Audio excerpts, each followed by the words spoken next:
Hello. Hey, how we Calling doing? again. You're there. Well, I don't know how to say it. It's really, really great for me to have you in my radio show. Mm, I think your band is mind blowing in different levels. I think you're really great and you're really particular in some aspects. So, in the first place, after saying thank you again for your time, I want you to introduce yourself to our audience. Awesome. Yeah, well, my name's Henry. I play drums and I also do backup vocals for Alien Weaponry, and I'm here talking on the show today. How you guys doing? And I hope everyone's good today.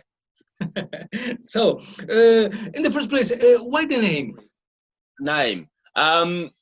So we named the band back in 2010. So my brother and I were like 8 and 10 years old, and we just watched the movie District 9. I don't know if you've seen it, but it's a movie set in South Africa.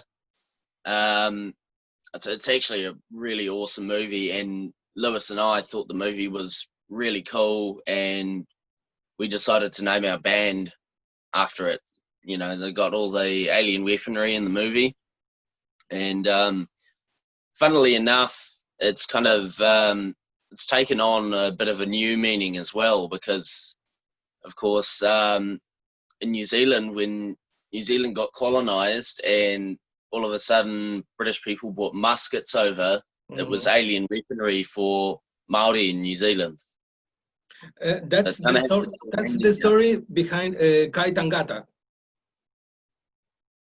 Yeah. Well, Kaitangata is also about that same period of like musket wars, when only some Maori had muskets, and they were using that to their advantage and taking revenge on their enemies. Well, let me tell you, that's an incredible video clip, and the song is great. Of course, the song is really great. I Thank you. love the way it's the composing. It's great. The way you play it is great, and the video clip it's incredible. I think you can unite those three pieces, and the result it's amazing. Are you happy with Thank you. that? I guess. Yeah, I mean, we were really blown away by how well received the whole album was, actually. But yeah, Kai Tangata has definitely done really well, and I think a lot of people do enjoy it. There's kind of like this feel to the song that I guess a lot of people just kind of click with, and it's like, it's not exactly, you can't put it down to a scientific reason why it's, but people just seem to really vibe with it, and think that it's a good song. So yeah. Well, Henry, uh, for us here, South America, uh, it's a little bit strange, uh, this heavy metal, New Zealand, Maori stuff. It's not so usual for us. But how do people see these things there in New Zealand? How strange is in New Zealand a metal band doing this? Well, yeah, I mean, we were the first band in New Zealand to really, I guess, make it popular to do like Maori vocals with anything other than like reggae or hip hop or the traditional Maori music. So yeah, it like there are other bands now popping up who are doing Maori, or they're doing Samoan. We've got a lot of Samoan people here in New Zealand as well. So there's a band we just had open for us on our last show here, and they do Samoan metal.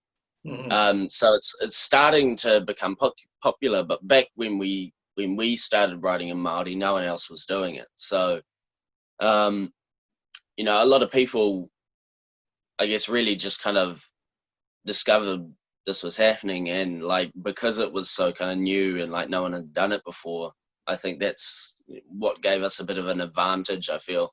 Mhm. Great, great. Well, we could say you are the older one in the band. How old are you? I'm 20, so I turned 20 this year, so I'll be 21 next year. So that's going to be a fun time. I'm already starting to get back pains. But it's not easy for me to understand how you are 20 years old and you are releasing things since, I don't know, 2014, I guess.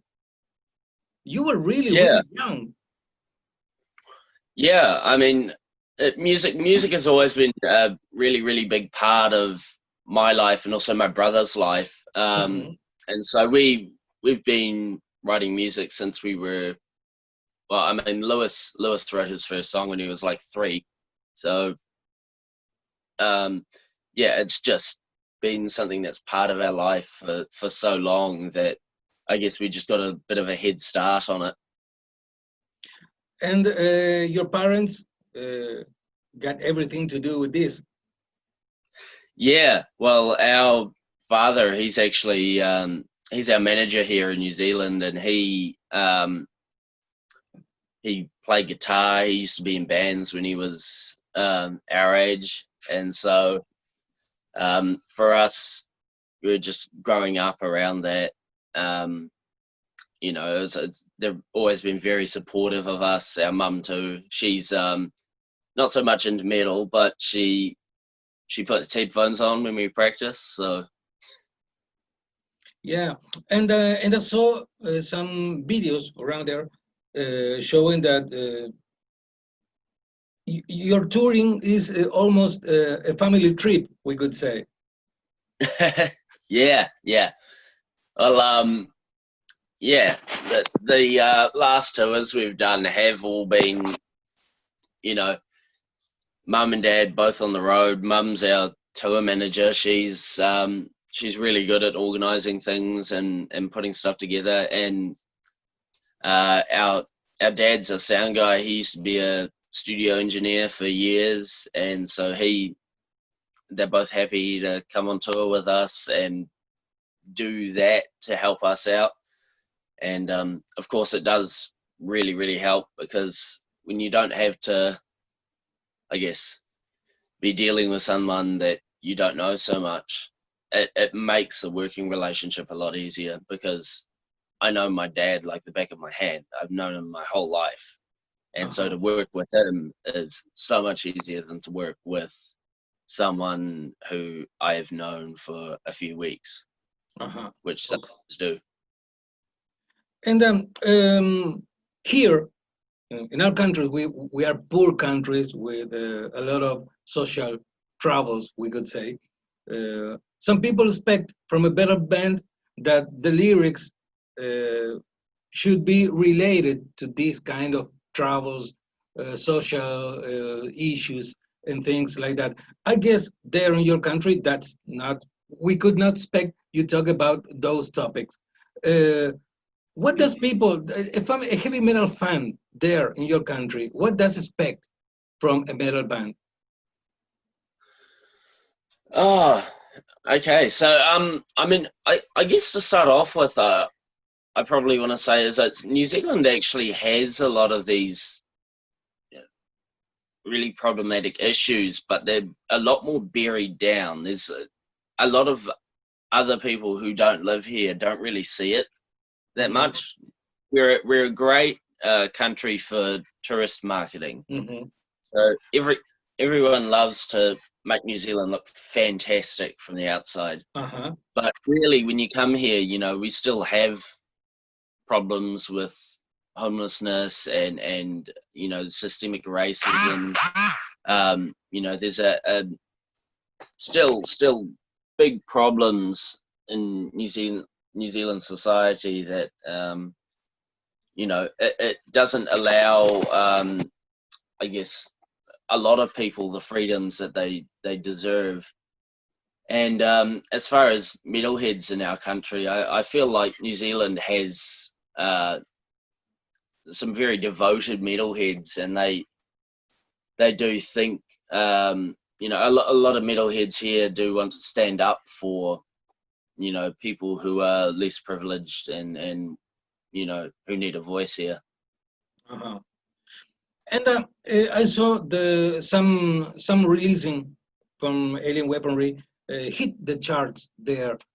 Is it usual a metal band to get into the charts so easily?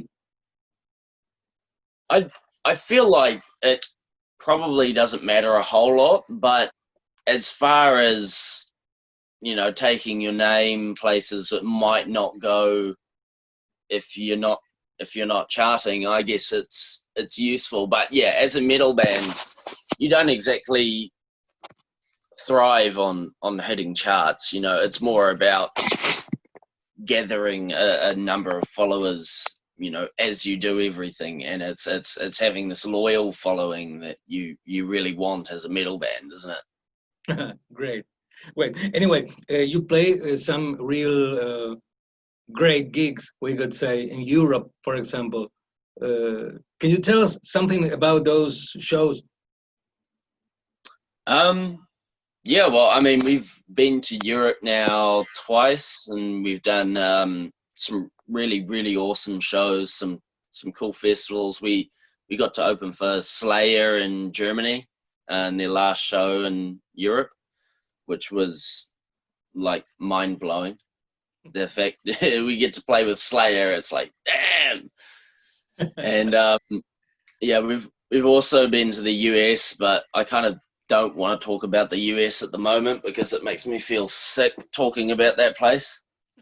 Um, and yeah, I mean, as far as future tours go, like we really want to get down to South America, because it seems that we have a pretty good fan base down there, and you know, like Brazil, Chile, Argentina. It, it's like, yeah, yeah, we just want to be able to come down and you know, play for everyone. I think My phone. I think that it's I think it's possible because in some way you can link your band to Sepultura with this mixing metal and original cultures. I think it's not so strange here. Mm. Yeah, well, definitely, it's a sound that has been, I guess, done, and I when a lot of people, when we started writing in Maori, Mhm. they were comparing us to like Sepultura. Uh-huh. So it's yeah, it's something that I guess has been done. It just hasn't quite been done in this sense. And how did this idea came up? Uh, Who who was the one who said, "Let's do something in Maori"? Yeah. Well, I mean, we when we were still like in school, we used to enter this competition called Smoke Free Rock Quest. Actually, I got some posters there on my Hmm. wall of the competition, and they also ran a competition called Smoke Free Pacifica Beats, which is like it's kind of the same thing. It's a band competition, but it's for people writing in their native language. And so we decided, hey, you know, what if we just write a song in Maori? And so we wrote, it was actually Ruana Te Whenua, that um, opening song on the album. We actually wrote that. That was the first song we ever wrote in Maori, and played it to see how people would like it, and people loved it. So we just kept doing it, and it's gotten us to this point. Great. Almost, it was casual, we could say, an accident. Yeah, almost. It was, yeah. You know, we were just trying things out. Great, great. And do you speak Maori usually in a common day, we could say, or is it just for the music? Yeah, no, me with my parents, we talk Maori. at least a bit every day. It's quite hard in New Zealand. Not everyone knows Maori. You can't just go down to the, down the road and talk Maori with like most of the people there. It's very rare that you find someone who can speak Maori and have a conversation with you, just down at the shops, which is kind of sad for us. Is like only I think 5% of the population can actually speak Maori. Mm-hmm. Well, And talking about the band, you're just three pieces band. Yeah. And you sound really, really powerful. Does your father is involved in the sound of the band? Yeah, our father is he mixes us live, and he on this latest album that we're recording at the moment, he's done some of the pre-production for it. So he's more in charge of I guess our overall sound as a band rather than the songs. Mm-hmm. But yeah, he's just guided us over the years. As far as the music goes, it's mostly my brother Lewis and I. We write like 95% of the lyrics together, and each of us generally writes our own instrument parts as well. So it's when we songwrite, we just sit down, we jam, and we work something out and kind of shove it all together and go, hey, does this work? And sometimes we'll change things around and stuff for the studio. But yeah, it's a pretty uninvolved process for him up until the point we're ready to go into the studio, and then he's like, this is what the kit needs to sound like, this is what the guitar needs to sound like, what do you guys think? Great.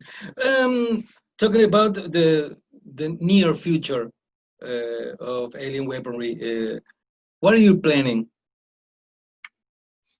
Sweet. Well, I mean, currently the plan is for the next 2 weeks we're going to be vocal tracking and just really working on getting everything polished on our new album. So we've got it about this close to being finished. And we're super excited to be able to kind of plan its release and everything. We've got a couple of things, some kind of big announcements coming up for people. So those will be coming in the next few weeks as well. And it's all really exciting stuff. And we're hoping people will be super excited for it as much as we are. And I mean, after that, it looks like we're not really gonna get on our feet for a while touring. We don't know quite how long it's going to be until we can get back overseas and tour the new album. So it's kind of a waiting game. After we've got the album ready, it's just waiting until we can get back overseas, and until then we're going to be touring New Zealand and maybe Australia if they open up a little sooner.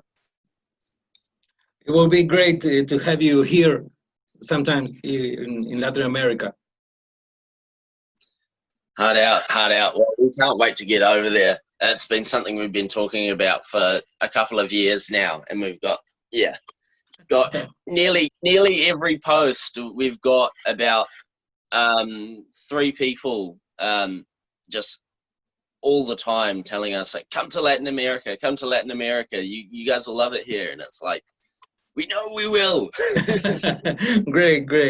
It would be really, really great. Well, I want to thank you for your time.